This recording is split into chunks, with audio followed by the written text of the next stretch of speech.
পাকা আম আর সেমাই দিয়ে কলিজা ঠান্ডা করা দুনিয়ার সবচেয়ে সহজ ডেজার্ট। যাকে খাওয়াবেন সেই আপনার এই ডেজার্টের প্রশংসা করবে আর রিকোয়েস্ট করবে বারবার এই ডেজার্টটিকে বানিয়ে দিতে। এটা এতটাই টেস্টি হয়।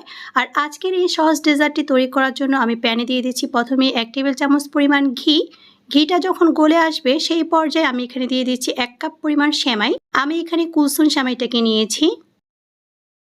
এখন চুলার আঁচটিকে কমিয়ে আমি এই সেমাইটাকে 3 থেকে 4 মিনিটের মতো প্রথমে ভালো করে ভেজে নিব। সেমাইগুলো ভাজা হয়ে যখন হালকা লালচে হয়ে আসবে সেই পর্যায়ে আমি এখন এখানে দিয়ে দিচ্ছি 1 লিটার পরিমাণ তরল দুধ। আর এই দুধটা কিন্তু আমি আগে জাল করে গরম করে নিয়েছি।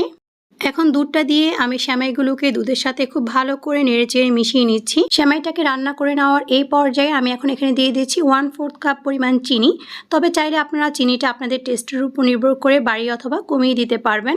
এখন দিয়ে দিচ্ছি আমি এখানে 1 চিমটি পরিমাণ লবণ। তবে যারা মিষ্টি খাবার লবণ খেতে চান না তারা চাইলে এটাকে বাদ দিয়ে দিতে পারেন। তবে যে কোনো মিষ্টি খাবারে কিন্তু লবণ দিলে খাবারের স্বাদটা বহুগুণে বেড়ে যায়। এরপর একটা বাটিতে আমি নিয়ে নিয়েছি 2 টেবিল চামচ পরিমাণ কর্নফ্লাওয়ার। তবে আপনারা চাইলে এখানে কর্নফ্লাওয়ারের পরিবর্তে কাস্টার্ড পাউডারটাও নিতে পারেন। এরপর দিয়ে দিচ্ছি 1/4 কাপ পরিমাণ দুধ। এখন দুধটাকে দিয়ে আমি ভালো করে নেড়েচেড়ে মিশিয়ে নিচ্ছি যাতে কোনো ধরনের লাম্পস না থাকে। মিশিয়ে নেওয়ার পর এখন আমি কর্নফ্লাওয়ারের মিশ্রণটাকে সেমাইয়ের মধ্যে দিয়ে দিচ্ছি। আর সেমাইয়ের মধ্যে দিয়ে কিন্তু খুব ভালো করে এটাকে নেড়েচেড়ে মিশিয়ে নিতে হবে, তা না হলে দেখা যাবে সেমাইয়ের মধ্যে দলা পেকে যাবে।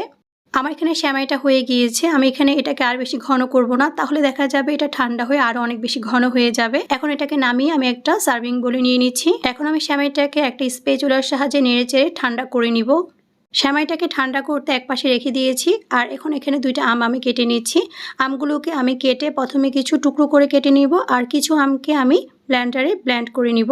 শিউলিস কিচেন চেষ্টা করে সবসময় আপনাদেরকে মজার রেসিপিগুলোকে একদম সহজ করে দেখানোর জন্য। আশা করছি আজকের এই সহজ ডেজার্ট রেসিপিটিও আপনাদের কাছে ভালো লাগবে। আমার এখানে আমের টুকরোগুলো কেটে নেওয়া হয়ে গিয়েছে আর আমের পিউরিটাও রেডি করে নেওয়া হয়ে গিয়েছে। এদিকে আমার সেমাইটাও ঠান্ডা হয়ে গিয়েছে। এখন ঠান্ডা সেমাইয়ের মধ্যে আমি প্রথমে অর্ধেক পরিমাণ আমের পিউরি দিয়ে দিচ্ছি। এরপর আমি কিছু আমের টুকরো দিয়ে দিচ্ছি। এখন আমি এগুলোকে সেমাইয়ের সাথে ভালো করে নেড়ে মিশিয়ে নিব। এখানে কিন্তু সেমাইটাকে পুরোপুরি ঠান্ডা করে নিতে হবে, তা না হলে দেখা যাবে আমের টুকরো আর আমের পিউরিটা দেওয়ার সাথে সাথে দুধটা কেটে যেতে পারে। আমার সেমাইটাকে ভালো করে মিশিয়ে নেওয়ার পর এখন আমি এটাকে ফ্রিজে রেখে দিয়ে তারপর ঠান্ডা করে পরিবেশন করে দিয়েছি। আর যে কোনো ডেজার্ট কিন্তু ঠান্ডা ঠান্ডা খেতেই বেশি ভালো লাগে। এই গরমে পাকা আমের সিজনে আপনারা চাইলে এইভাবে ঝটপট পাকা আম আর সেমাই দিয়ে দুর্দান্ত স্বাদের এই ডেজার্টটি বানিয়ে নিতে পারেন। সবাই কিন্তু ভীষণ পছন্দ করে খাবে। একবার তৈরি করলে কিন্তু আবারও তৈরি করতে ইচ্ছা করবে।